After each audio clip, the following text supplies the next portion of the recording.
আমাদের দেশে হজরত সুলাইমান আলাইহিস সালামকে নিয়ে একটি গল্প প্রচলিত আছে, আর তা হলো একটি জিন নাকি সুলাইমান আলাইহিস সালামের আংটি চুরি করে নিয়ে যায় এবং তারপর তার রূপ ধারণ করে রাজ্য পরিচালনা করতে থাকে। তার ফলে সুলাইমান আলাইহিস সালাম নাকি রাজ্য হারিয়ে একজন জেলে হিসাবে জীবনযাপন করতে থাকেন এবং জেলের মেয়েকে বিবাহ করেন। পরে নাকি অনেক দিন পর আংটি ফিরিয়ে পেয়ে রাজ্য ফিরিয়ে পান। এই গল্পটি কি সত্য? ডাহা মিথ্যা, এবং এটি ইহুদিদের মিথ্যাচার আল্লাহর নবী সুলাইমান আলাইহিস সালামের ওপর। ইহুদিদের যেসব অপরাধ রয়েছে তার মধ্যে একটি চরম অপরাধ হচ্ছে আল্লাহ রাব্বুল আলামিনকে গাল দেওয়া, আর একটি চরম অপরাধ হচ্ছে আম্বিয়া রসুলগণের মানহানি করা। শুধু সুলাইমান আলাইহিস সালাম না, কাউকে ছাড়েনি তারা। দাউদ আলাইহিস সালাম সম্পর্কে মিথ্যাপবাদ, প্রেমে লিপ্ত হয়ে গেছে, নাউজুবিল্লাহ। লূত আলাইহিস সালাম ব্যভিচারে লিপ্ত, নাউজুবিল্লাহ। এইভাবে আম্বিয়া রসুলের উপর মিথ্যা অপবাদ দিয়েছে এই নিকৃষ্ট জাতি, গজব প্রাপ্ত। আল্লাহর ক্রোধ, গজব এই জন্য তাদের উপর নেমে এসছে। সূরা ফাতিহাতে আল্লাহ তাদেরকে মগজুব আলাইহিম এই জন্য বলেছে, আল্লাহর গজব তাদের উপর আছে। জি, এদের ওপর সবসময় আল্লাহর গজব হইতে আছে। এরা এত বড় অপরাধী জাতি। এই মিথ্যা কেন গড়েছে বিস্তারিত একটু বলতে চাইছি। এর উত্তরটি উদ্দেশ্য হচ্ছে সেহের, জাদুকে সমাজে বৈধকরণ। জাদুকে যেন মানুষ হালকা করে, এই জাদুর মতো কুফরি অপরাধকে হালকা মনে করে। যে সুলাইমান আলাইহিস সালাম পুরো রাজত্বর রহস্য ছিল আংটিতে, আর আংটি ছিল জাদুর আংটি। জাদুর বলে তার এই জিনদের উপর রাজত্ব চলতো আর পশু পাখির উপর রাজত্ব চলত। আল্লাহর লানত এদের উপর হোক যারা এই মিথ্যা রচনা করেছে। এই সম্পর্কে উলামায়ে কিরামগণ, আমি নিজের কথা এতটুকু বললাম সংক্ষেপে আপনাদেরকে বুঝিয়ে দেওয়ার জন্য, আর তারপর একটি বিস্তারিত বলি। এই মর্মে যা কিছু বর্ণনা করা হয়েছে সব জাল, ভিত্তিহীন। এই রিওয়ায়াতগুলি কিছু কিছু তাফসীর কিতাবে এসেছে, কিন্তু তাফসীর কিতাবে কিভাবে ঢুকেছে এগুলোকে বলা হয় ইসরাইলি বর্ণনা, অর্থাৎ ইহুদি জাতির বর্ণনা। বেশ কিছু ইহুদি তারা ইসলাম গ্রহণ করেছে অথবা খ্রিস্টান ইসলাম গ্রহণ করেছে। আগের তার আলেম ছিল, আগের ধর্ম তাওরাত ইনজিলের তারা কি ছিল? পণ্ডিত ছিল। আর তাওরাত ইনজিল তারা বিকৃত করে ফেলেছিল, আসল অবস্থায় ছিল না। যার ফলে তারা মেলা জাল কথা, এরকম মিথ্যা রচনা ধর্মীয় পুস্তকে যা থেকে গেছে সেগুলি তারা ইসলাম গ্রহণ করার পরেও বর্ণনা করেছে। ওদের মাধ্যমে এসবের অনুপ্রবেশ ঘটেছে। এই মর্মে আমি কয়েকজন প্রখ্যাত মুফাসসিরদের উক্তি আপনাদের সামনে তুলে ধরি, তাহলে বিষয়টি আরও স্পষ্ট হবে। তার আগে একটি কথা বলবো, হচ্ছে আম্বিয়া রসুলগণ মাসুম কিনা? মাসুম মানে তো বুঝেন, তারা পাপ থেকে মুক্ত। জি হ্যাঁ, কমপক্ষে কাবিরা গুনাহ থেকে, বড় অপরাধ থেকে মুক্ত, ঠিক না? তো সেহের, জাদু, এটা কাবিরা গুনাহ না? কুফরি না? আল্লাহ তো কোরআনে খণ্ডন করেছেন এই জন্য। সূরা বাকারাতে ওমা কাফারা সুলাইমান কুফরি করেনি, ওয়ালাকিন্না শায়াতিনা কাফারু, শয়তানরা কুফরি করেছে। ইউআল্লিমুনান নাসা সিহর, কারণ তারা সেহের, জাদু শিখাইতো। সুলাইমান আলাইহিস সালাম জাদুর ধারে কাছেও যাননি। আচ্ছা, সুলাইমান আলাইহিস সালাম যদি আংটির বলে রাজত্ব করেন, তাহলে আল্লাহর পক্ষ থেকে স্পেশাল কি দান হইল? এটা তো আল্লাহর স্পেশাল দান ছিল। তার আল্লাহর পক্ষ থেকে স্পেশাল মুজিজা ছিল যে তিনি পাখির ভাষা বুঝতেন, পশুর ভাষা বুঝতেন, আর জিনদের উপর ক্ষমতা, সারা পৃথিবী সমস্ত, এমনকি হাওয়া বাতাসের উপর তার কি ছিল? রাজত্ব ছিল।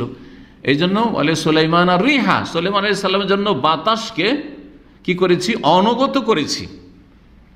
গদুওয়াহা শাহরুন ওয়া রাওয়াহা শাহরুন, সকালবেলা 1 মাসের পথ বাতাসে প্লেন লাগতো না। তখনকার যুগে তিনি বাতাসের প্লেনে চড়েছেন। 1 মাসের পথ সকালবেলা ভ্রমণ করতেন, হাওয়া খেতে যেতেন। ও রাওয়াহা, বিকেলবেলা 1 মাসের পথ ফিরে আসতেন। এখন যদি ধরেন একটু আমোদ ফুর্তি করতে, বিনোদন করতে যেতে হয়, ধরেন ফানাতির জবাইল যেতে হবে, আর ভালো ভালো যে কর্নিশগুলো দূরে আছে একটু ধরেন যেতে হবে, কারণ যারা দামামে থাকে দামামের গুলো খবরগুলো ভালো লাগে না, ওইগুলো ভালো লাগে, রহিমা আর ওই আপনার এতে, তাই না? তাহলে আপনাকে গাড়ি চালাতে হবে, হ্যাঁ, কত রিস্ক নিতে হবে। সুলাইমান আলাইহিস সালাম এই বাতাস নিয়ে চলল 1 মাসের রাস্তা, যেমন এক মাসের রাস্তা, মানে সিরিয়া প্যালেস্টাইন বাইতুল মুকাদ্দাস চলে গেলে আবার ওখান থেকে ফিরে চলে আসে, বাইতুল মুকাদ্দাস থেকে বেরোলেন মক্কা চলে আসেন, মক্কা থেকে এমন চলে আসেন, এমন থেকে আবার চলে গেলেন, এইরকম।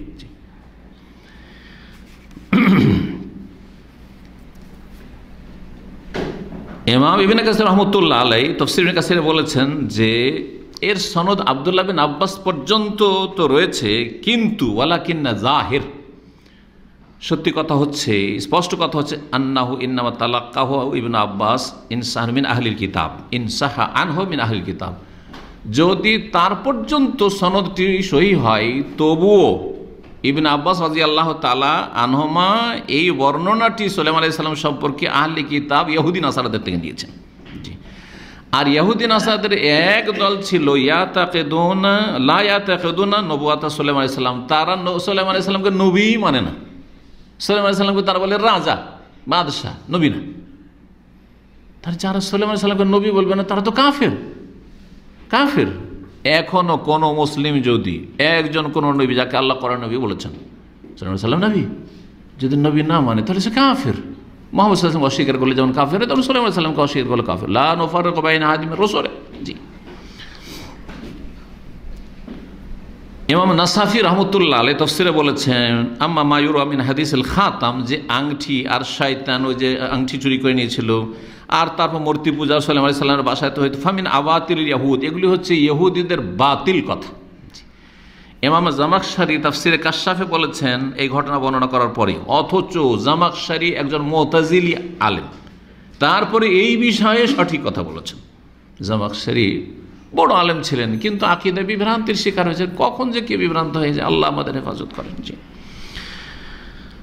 তিনি বলছেন যে ওয়ালাকাদ আবাল উলামাল মুতকিনুনা কাবুলাহু, এই আংটির ঘটনা যারা বিজ্ঞ ওলামা তারা এটা গ্রহণ করাকে অস্বীকার করেছেন। ওয়াকাল, আর তারা বলছেন হাযা মিন আবাতিলিল ইহুদ, এটা হচ্ছে ইহুদিদের বাতিল কথা। ইমাম কুরতুবী রাহমাতুল্লাহ আলাইহি তার তাফসীরে বলেছেন, ওয়াকাদ যাআফা হাযাল কওল, ওয়াকাদ যায়ফা হাযাল কওল, এই কওল হচ্ছে, এই উক্তিটি হচ্ছে দুর্বল। মিন হাইসু আন্না শাইখ লা ইয়াতাসাওয়ারু সূরাতুল আম্বিয়া, কারণ নবীদের রূপ ধারণ করতে শয়তান পারে না। তো ওইখানে আংটি যখন নিয়ে নিল, সুলাইমান আলাইহিস সালামের রূপ ধারণ করিল, তারপরে বাড়িতে চলে আসলো, এমনকি বিবিরাও নাউজুবিল্লাহ নিজের স্বামী মনে করলেন, আউযুবিল্লাহ, তাহলে এটা কেমন করে হইতে পারে? কোনদিন শয়তান নবী রসুলের রূপ ধারণ করতে পারে না। যেমন আমাদের নবী সাল্লাল্লাহু আলাইহি ওয়াসাল্লাম পারেন, ফাইন্না শাইতান লা ইয়াতামাসসালু বি, শয়তান আমার রূপ ধারণ করতে পারে না। জি, এইরকম ইমাম কাজী আয়াজ তার শেফা নামক কিতাবেও বলেছেন যে এগুলি হচ্ছে সব মিথ্যা কথা আর জাল কথা। আর ইবনে তাইমিয়া রাহিমাহুল্লাহর কথা বলেই শেষ করি। ইমাম ইবনে তাইমিয়া রাহিমাহুল্লাহ এই মাজমুউল ফাতাওয়ার প্রথম 15তম খণ্ড 149 পৃষ্ঠায় ইউসুফ আলাইহিস সালাম সম্পর্কে সেসব মিথ্যাচার রয়েছে সেসব আলোচনা করেছেন। আর তাতে যে মানহানি করেছে ইহুদিরা সেসব বা আহলি কিতাব, তাদের সম্পর্কে আলোচনা করেছেন। তারপরে এগুলির খণ্ডন করেছেন। তারপর বলছেন যে ওয়াকাদ ওরেফা কালামুল ইয়াহুদ ফিল আম্বিয়া, ইহুদিরা নবীদের সম্পর্কে যে বেয়াদবি করেছে এটা জানা, এবং তারা মানহানি করেছে এটাও সবার জানা।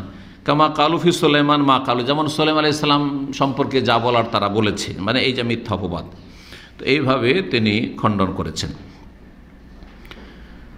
এইরকম অনেক আইম্মা কেরাম রয়েছেন যারা বলেছেন যে হাযিহি কুল্লুহা মিনাল ইসরাইলিয়াত, এগুলি হচ্ছে সব ইসরায়েলি ইহুদি নাসারাদের বর্ণনা, ওয়া কুল্লুহা আকাযিব, আর এই সমস্ত কিছু হচ্ছে মিথ্যাচার। আল্লাহ রাব্বুল আলামিন সব মিথ্যাচারকারী যারা ইহুদ এবং ইসলামের দুশমন, তাদেরকে আল্লাহ দুনিয়া আখিরাতে লাঞ্ছিত করেন, তাদের অনিষ্ট থেকে উম্মতে মুসলিমার হেফাজত করেন।